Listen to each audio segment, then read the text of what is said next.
اللہ رب العزت سورۃ البقرہ میں فرماتے ہیں یا ایھا الذین آمنوا، ایمان والے لوگوں جو مجھ پر اور میرے رسول پر ایمان لائے ہو، کتب علیکم الصیام کما کتب علی الذین من قبلکم لعلکم تتقون، تم پر روزے فرض کرا دیتے ہیں۔ تو جب ایک فرض چیز کا انکار کیا جاتا ہے، ایک فرض چیز کا انکار اس وجہ سے کیا جاتا ہے کہ اس کو بس پش ڈال دیا جاتا ہے، اس وجہ سے وہ شخص مرتد اور کافر ہو جاتا ہے۔ اور رسول اللہ صلی اللہ علیہ وسلم کا وہ بھی فرمان جو صحیح بخاری اور مسلم میں موجود ہے، نبی اکرم صلی اللہ علیہ وسلم فرماتے ہیں بنی الاسلام علی خمس، کہ اسلام کی بنیاد 5 چیزوں پہ، وہ کون کون سی ہیں؟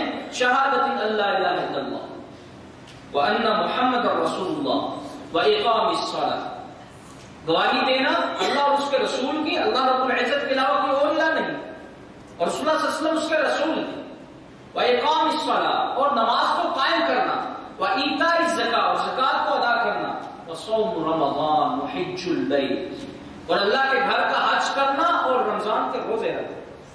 تو جب ایک رکن کا انکار کر دیا جائے، اپنے آپ کو مسلمان کہنے والا وہ اپنے منہ سے اقرار کر دے کہ یہ رمضان کا مہینہ نہیں ہے، اس میں روزے نہیں رکھتا ہوں، تو جمہور ائمہ کے ہاں وہ شخص مرتد اور کافر ہو جاتا ہے۔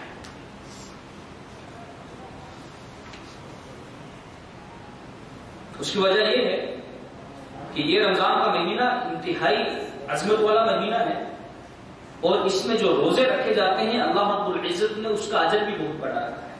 جیسا کہ حدیث مبارکہ میں آتا ہے، اللہ رب العزت فرماتے ہیں فرشتوں کو کہ تم نے اس روزے کا ثواب نہیں لکھنا ہے، جس شخص نے روزہ رکھا ہے اس کے ثواب کو تم نے اس کے نامہ اعمال میں نہیں لکھنا ہے۔ کیوں نہیں لکھنا ہے؟ وجہ کیا ہے؟ سبب کیا ہے؟